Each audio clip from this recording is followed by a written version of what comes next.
All right, so I don't know if you guys have seen this or not, but because Trump is upset about the Epstein files leaking, he has released the MLK files. And something I think you might want to see in here is, according to these files, Dr. King was planning the Washington Spring Project in the spring of 1968, where he was going to be demanding that Congress enacted $20 billion per year. That's $185 billion a year in 2025 in anti-poverty programs for the next 10 years. So that would have been $200 billion, close to $2 trillion in what would have been reparations in 1968. He planned massive protests nationwide. They were going to shut down major cities. They were going to bring together the anti-war movement, the culmination of the civil rights movement. And he was shot and killed in 1968.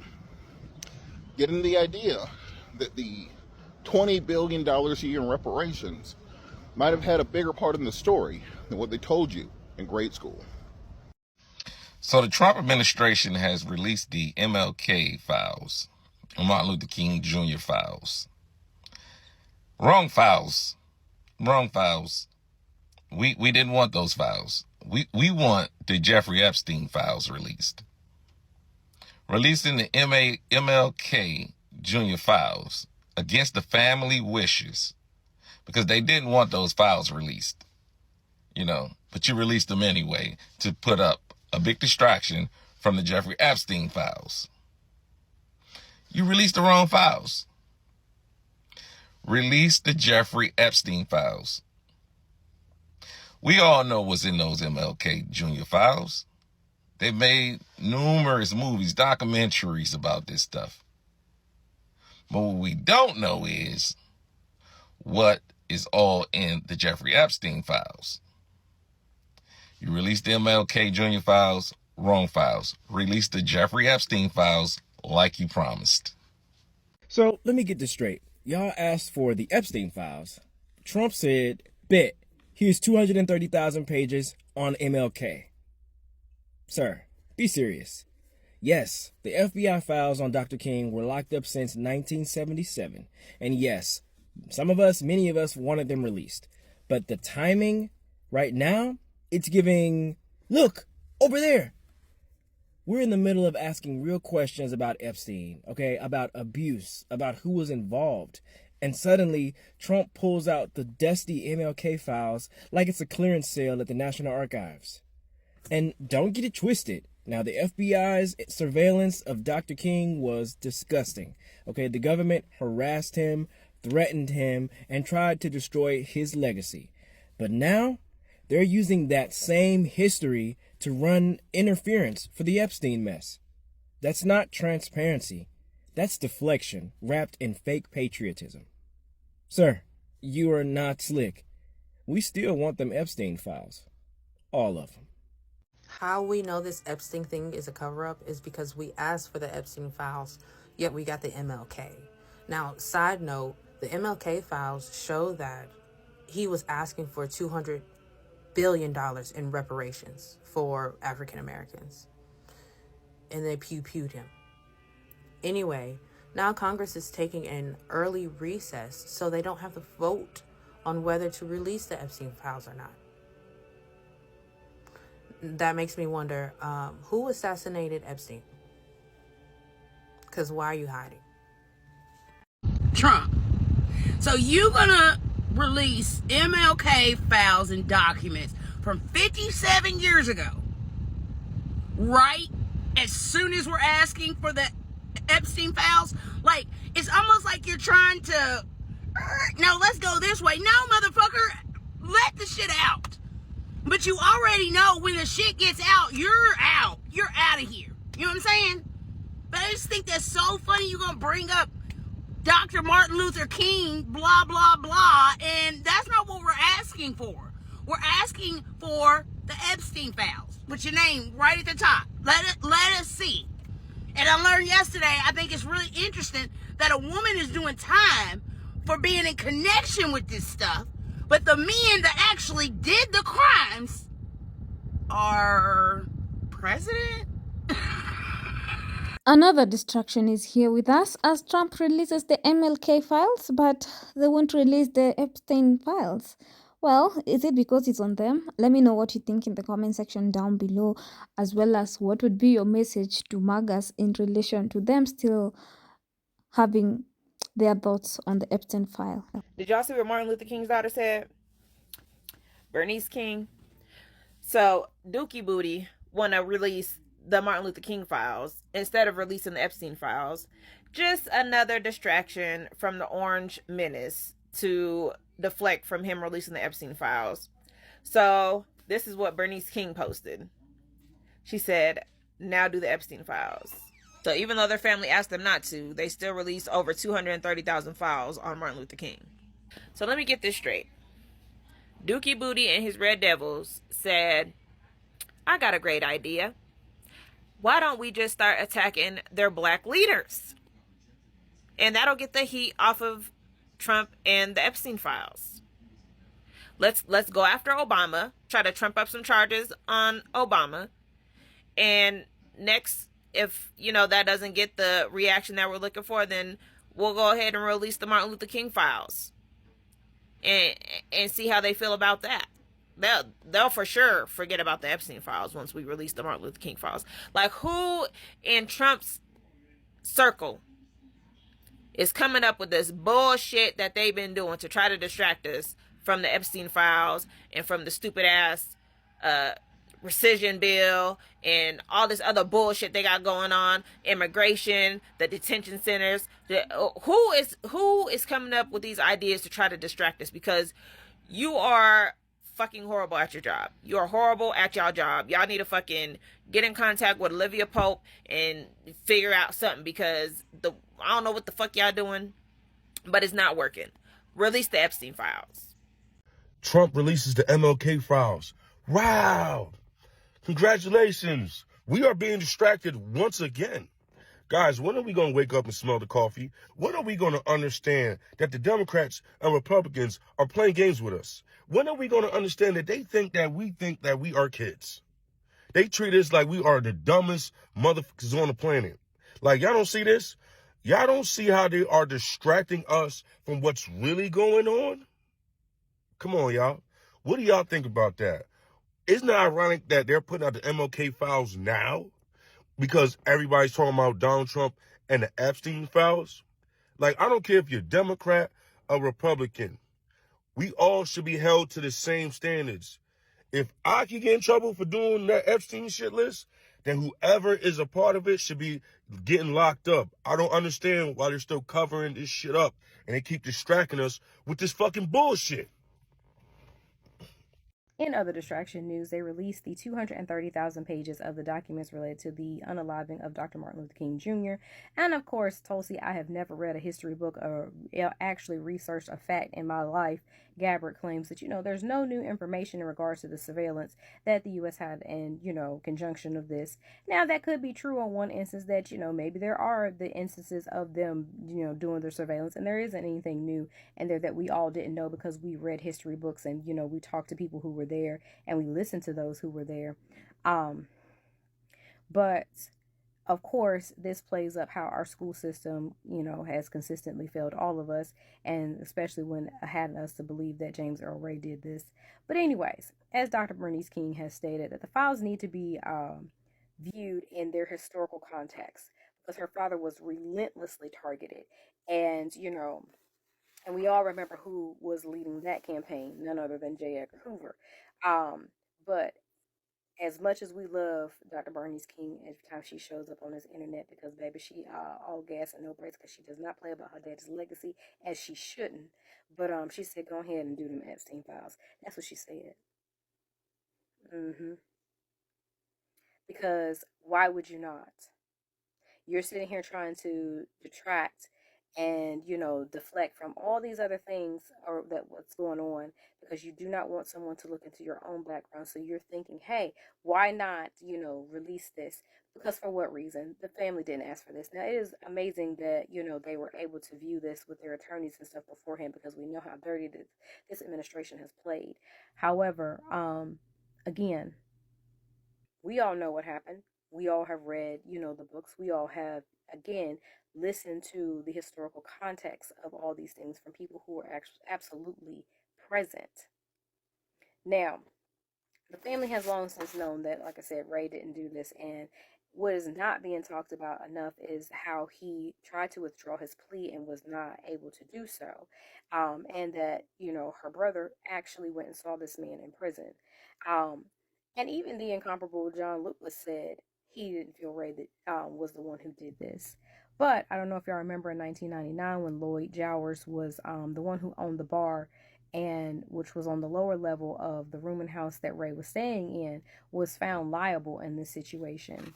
Now, he didn't live very long after he was found guilty of this, but again, it was too much evidence. That sounds like, a certain situation where people's out here wearing max pads on their ear. Because we see how he wants to be just like everybody else.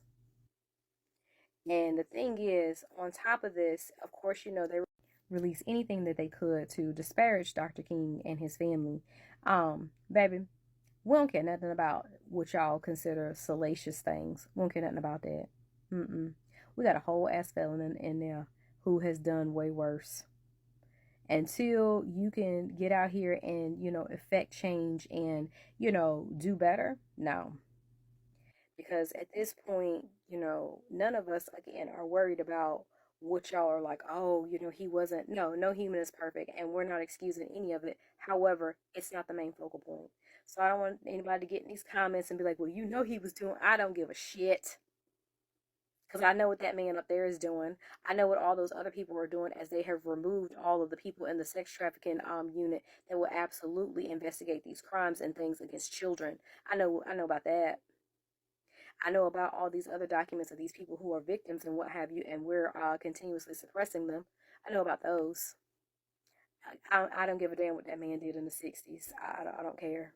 And the fact, again, that y'all are releasing this, and for what reason? That lady was 5 years old. Why does she need to relive this trauma? Why does her family need to relive this trauma?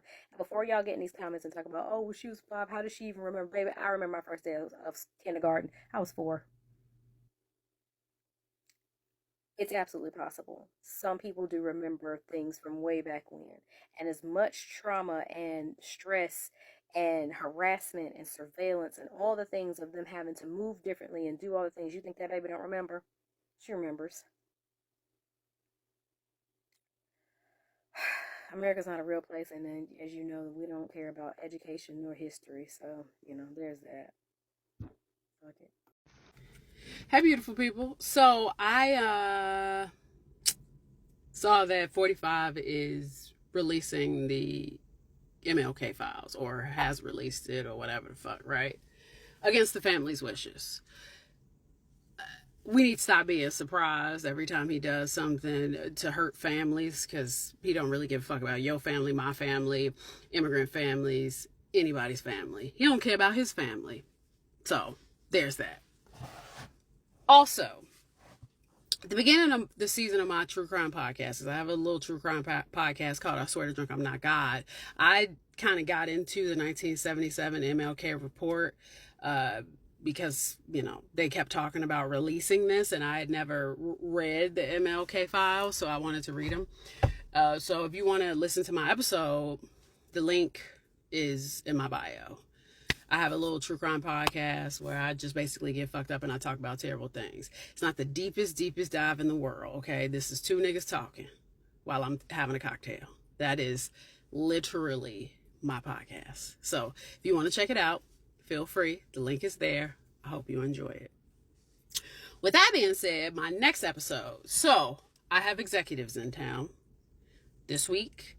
I'm prepping. I'm in the office every day for the next 2 weeks, and so I'm kind of busy, but I am definitely reading a book on my next episode, and I'm hoping to drop it in the next week or maybe 2 weeks for my last episode of this season, so I can come back for Halloween with a big Halloween episode.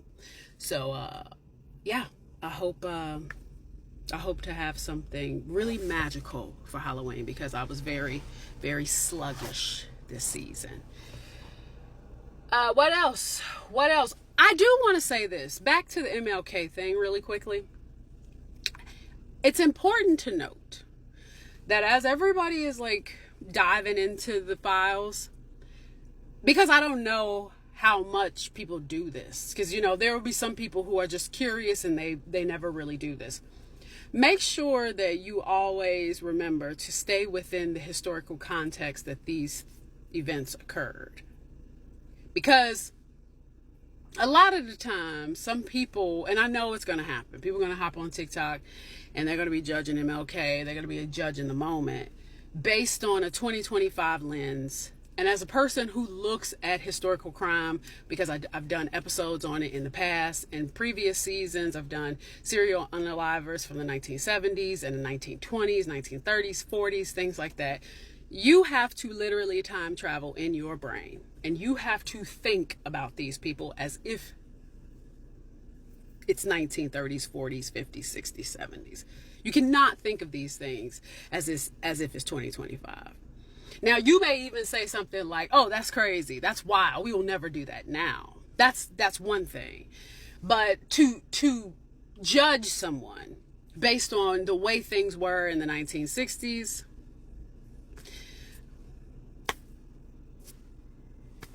I mean, it's fucked up, right? And even with J. Edgar Hoover, you know, it's like, I have my opinions of J. Edgar Hoover, but you're talking about a person who was literally a child of the Red Scare. An awful individual nonetheless, but a child of the Red Scare, right? His actions, if you know anything about J. Edgar Hoover, kind of makes sense, right? My biggest issue with J. Edgar Hoover was the fact that, you know, for a man who wore women's panties, shouldn't really be passing judgment. Like, dude, should you really be passing judgment on people? No, he was a fucking bigot. You know, that's really what it boils down to. These are people who are deeply conservative because they don't have big enough balls to actually be themselves, right? And so they take it out on other people. They don't know how to be themselves. They don't accept that about themselves, so they take it out on other people. And in my opinion, J. Edgar Hoover was deeply, deeply jealous of a lot of different people. And you'll see it as you get into MLK's files, his reports. You'll see how he was obsessed with him. How he was obsessed with all these different celebrities. He harassed people constantly. He harassed JFK. You know, he harassed Malcolm X. He harassed everybody. He was just a small, you know, man who had a Napoleon complex. He was a closeted homosexual. He was ugly. He'd been given power that he just did not know absolutely what to do with. He was out of fucking control, right?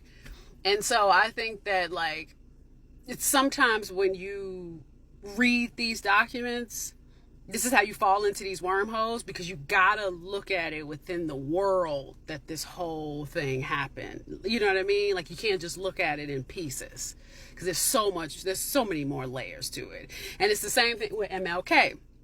You know, it's like, did MLK cheat on Coretta Scott King? Sure. But does that make him a terrible civil rights leader? Not to me. You know, like, I talked about that on my episode. Like, just because the man's a philanderer doesn't necessarily mean he's a terrible civil rights leader to me. Makes him a shitty husband. It's like, makes him a shitty husband. That's what it, you know, that does not mean that the work that he put in means nothing, right? So, anyway, episode in the bio if you want to check it out. What else? New episodes going to drop in the next couple of weeks.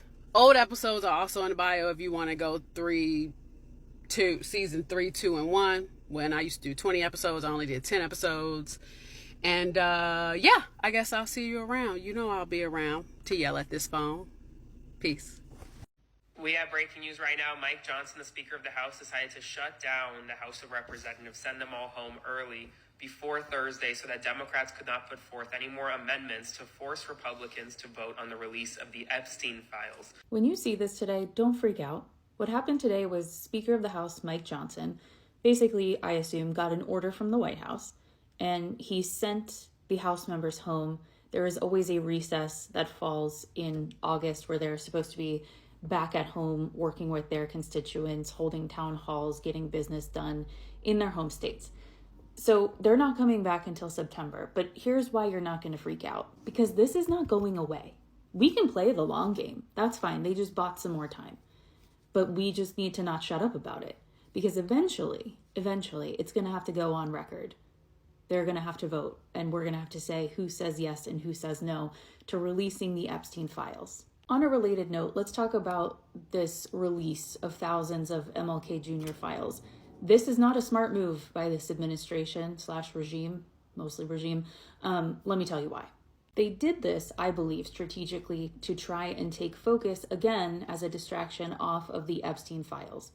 And this instead, I think, is going to backfire because my question, as I assume the question will be of the Maga base who is up in arms about the Epstein files, the question will be, well, if you can release the MLK Jr. files, why can you not release the Epstein files? As they continue to try to buy time, as they continue to try to distract by doing things like this, releasing additional files on a different topic, it just raises more and more questions, and it becomes more and more of a red flag to more and more people. And I think, too, the other piece is players in this regime, the longer that this goes on, the more it becomes obvious that they are complicit in this cover-up, in this avoidance of the demands of the American people. And that includes the vice president, as well as many other key players who have a lot of influence. I don't know. Let me know your thoughts in the comments, but that's what I gotta say. I'm not worried. We're playing a long game. Why would they release the MLK files now in the midst of everybody focusing on the Epstein case? Like, why? Why would they do that against his family's wishes? I know why. They did that because not only do they want to distract you from the goal, they want to provide you with more data to search through and waste your time doing while they're doing things behind the scenes, while they're getting rid of Trump's name in the files, while they're trying to scrub the files of anybody who they want to protect. Another Epstein victim did an interview, and I just want you to see this interview. Yes. You're 14 years old. Yeah, you knew very well my age. You know exactly, who he was hanging out with, I don't think he cared. When Rose turned 15, she says things took a turn. Just take your underwear off and get on top. And I said I didn't want to. And he, very forcefully kind of brought me to the table, and I just did what he told me to do. I was really scared. In case you're wondering why she didn't fight back harder, because there are 3 responses that happen when something traumatic is happening: freeze, fight, or flight. People do one of those 3 things when they are confronted with trauma or an aggressor. So my response when my person did that to me was a combination of flight and freeze. At first it was flight. I tried to leave, but he wouldn't let me leave. He kept pushing me down. And at that point, I had a 4-year-old daughter, and the way that my brain was thinking was, I have two choices. I have 2 choices here. I can fight this person and potentially leave my daughter without a mother, or I can let this happen and go home to my daughter and do whatever I can to protect her from this happening to her. So I chose the latter because I didn't feel like I had a choice. You're not given a choice. When you have a man pushing you down and you're saying, I have to leave, I have to go home, I have to leave now. Okay, bye, I'm leaving. But, and each time you try, it becomes more aggressive on their end, trying to keep you and push you down and push your shoulders down. And eventually it becomes, you freeze, you fight, you freeze, or you flee. Wait, you freeze, flight, or fight. Those are the 3 things that happen. most people freeze. Most people freeze. Even some people become nonverbal when this happens. And that's what happened to me as a child when this happened to me. I was nonverbal. I disassociated to the point that I blocked out large portions of my childhood. I don't remember them. And it didn't, so you don't blame victims for things. Don't blame a victim for their reaction to what happened to them. Blame the perpetrator always. Always blame the perpetrator. Always. It's never a victim's fault. Ever. It wasn't what she was wearing. It wasn't what she did or didn't do. It was him. It was him. He didn't let her leave. He convinced her. He put her down. He told her to do this. And when you have somebody who is not only 15, 20 years older than you, stronger than you, trying to tell you that, manipulate you, and you're a child, I don't blame victims. I blame perpetrators, and so should you. But I will tell you one thing. There is a lot of confusion that happens with this type of thing. In my case, it was my friend's husband. So somebody that I had trusted and I had known for almost a decade at that point. He lied to me. He said his wife was home. She wasn't. Got there, we were there with two friends. I thought that his wife was there, so I thought it was okay because I thought she was going to wake up and then we would say hi and have breakfast or do whatever together. And no, that's not what happened. He lied. His wife was not there. Then his friend suddenly disappeared. So I was there alone with him. And then I said, well, once I realized that his friend had left, I was like, oh, okay, I better leave too. And because I'm not going to be alone with him in a house. And also he had revealed that his wife isn't there, even though he told me that she was. So I was like, wait, so now I'm alone in a house with you and your wife is not here. I'm leaving. But that didn't happen. He didn't let me leave. He didn't let me leave. And the confusion came from,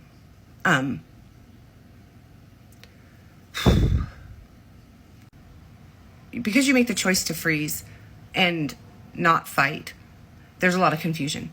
Because you leave, I called the crisis hotline and I told them what happened. And they said, yes, that's what that is. And I didn't know what to do at that point. I didn't know what to do.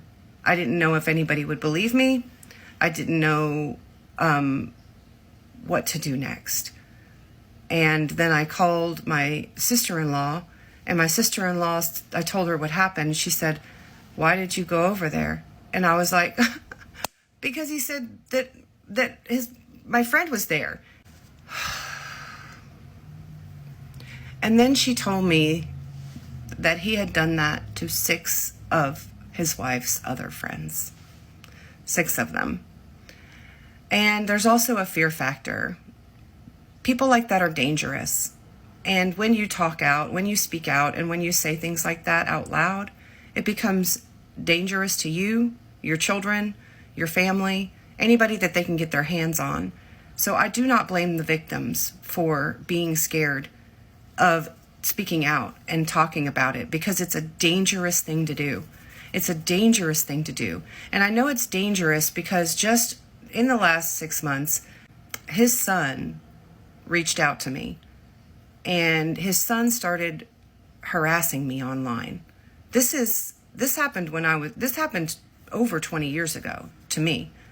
His son started harassing me online because I got mad at him about something, and so it all came out. I told him what happened. I told him what his dad did. He threatened me. He called me names. He said I was a liar, all this kind of stuff. So that's what happens when you speak out and tell the truth. People don't believe you, for one, and then you get physical threats or physical violence, fear of physical violence for that. I was scared of his father whenever I saw him in public after that, and then I was scared. Now I'm scared of his son. I blocked his son on everything. You know, the apple doesn't fall far from the tree. But I blocked his son. I don't talk to him anymore. This is a child that I knew, that I actually knew from the time he was a child. And now he's out here with the same kind of aggressive behavior. that his father had. So that's my story. I'm not going to name names, though. And this is why it's scary to name names. But the names need to be named, and those people need to be prosecuted. And there's enough proof. There's enough proof that all this happened to them. So